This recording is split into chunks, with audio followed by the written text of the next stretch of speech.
On today's show, I sit down with Carrie Rich to talk about impact investing, a strategy that aims to make more conscious investment decisions that benefit the environment and society as a whole.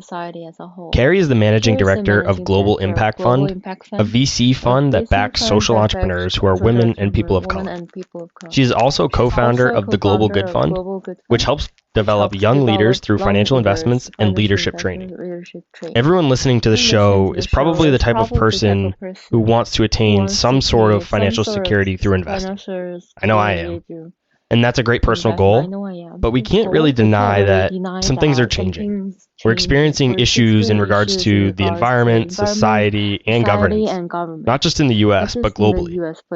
I'm happy to chat with Carrie to understand how we can still invest in great companies while being socially responsible and making a positive impact in the world. Before we get into today's interview with Carrie Rich, I'm going to take some time at the beginning of the episode to answer your questions.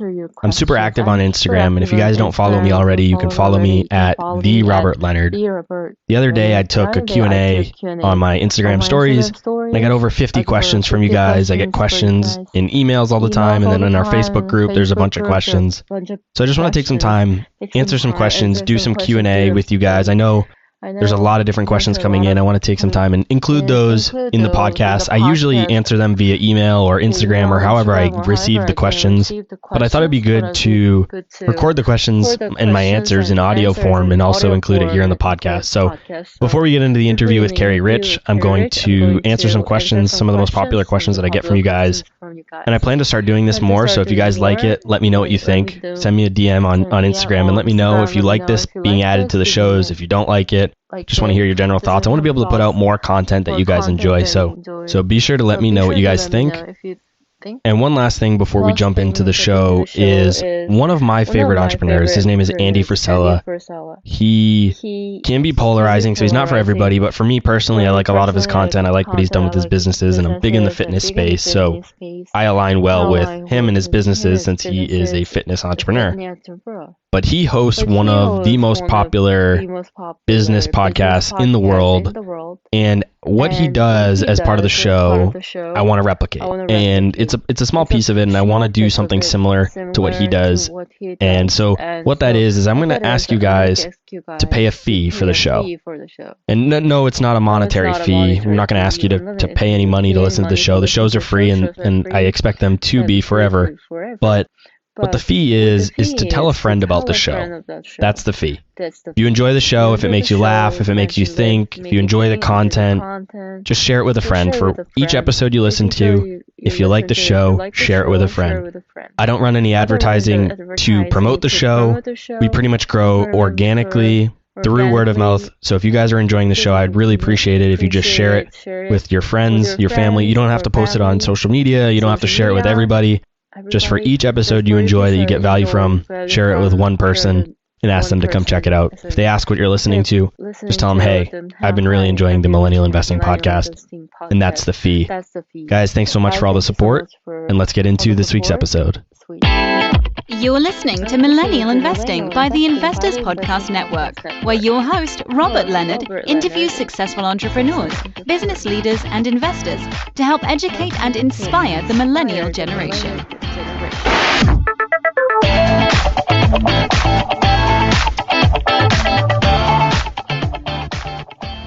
Hey everyone. As I said in the intro, I wanted to spend some time here at the beginning of the episode to do some Q&A, answer questions from the audience that I get from you guys, whether it be in our Facebook group or to me directly on Instagram or even via email. I want to take some time and answer those questions here at the beginning, and then we'll bring Carrie into the show.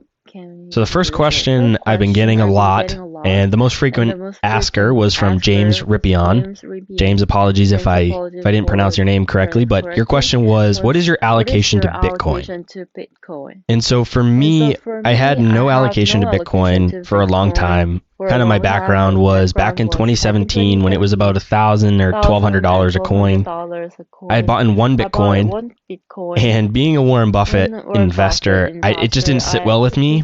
He talks about understanding what you're investing investing in and really truly understanding the business model and things of that nature, the investment thesis. And for me, I didn't understand it, so I kind of felt sick. I didn't sleep well at night. A lot of experts will say you need to be able to sleep well at night with your investments. And for me, I just did not sleep well owning Bitcoin. And so I actually sold it the next day. I did make a small profit. This was part of the bull run of 2017 that we saw. So I did make a small profit, but if you follow Bitcoin at all, you know that it went from that level of, say, 1,000 to 1,200 to 17,000, then through 20,000. And so I left a lot of money on the table, but for me, I just didn't understand it at the time. And now if we fast forward to 2020, so 3 years later, through this podcast, the Millenial Investing Podcast, I've been lucky to speak with some of the best minds in crypto, specifically with Pomp, Anthony Pompliano, better known as Pomp, and also with Preston Pish. I've been able to have multiple conversations with these guys, and they've been able to explain it to me, and I feel a lot better about it, and I understand it a lot better than I did before. I'm not still fully 100% sold on it, so I'm not, putting 100% of my portfolio or even a big percentage of it. But I do understand the thesis behind it, and I agree with it partially. So for me, I'm allocating 1% of my portfolio to it, and the reason for that is that I want to at least have some exposure, because if it continues to rise to what these guys think it's going to, and I'm not involved, I'll be upset with myself for not having at least allocated a little bit of my portfolio. But with only a 1% allocation, if it goes to zero, I won't be that upset. I mean, it will stink and nobody wants to lose money, right? But if I lose 1%, that's okay. I can stomach that loss. And also, there's an asymmetric risk return here. If Pomp and Preston are right, then all I need is 1% of my portfolio allocated to it, because then it'll significantly outperform everything else, even at a 1% allocation. So for me, I'm comfortable with just 1% of my portfolio allocated to it. The other piece of this is that Preston, for the longest time, was a sole value investor. Through and through, he was a value investor, Warren Buffett style. The first podcast I ever listened to was We Study Billionaires with Preston and Stig.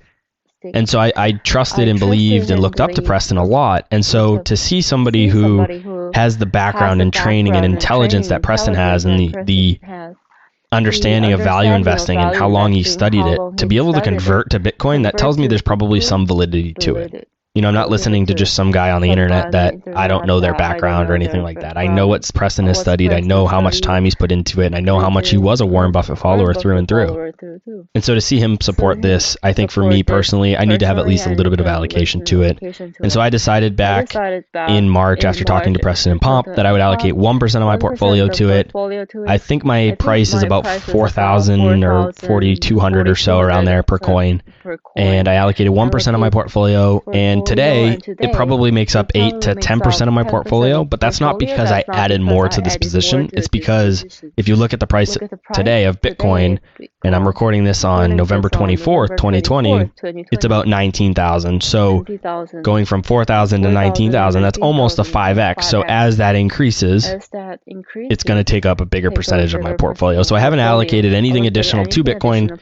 I still started with that 1% position, and it's just grown a little bit more as a percentage of my portfolio because it's outpaced a lot of my other investments, but I'm not allocating anything more than that initial 1% for now. That could change in the future, but for now, that is my allocation to Bitcoin. James, thanks so much for the great question. The next question I wanted to talk about was from Adam Hayes.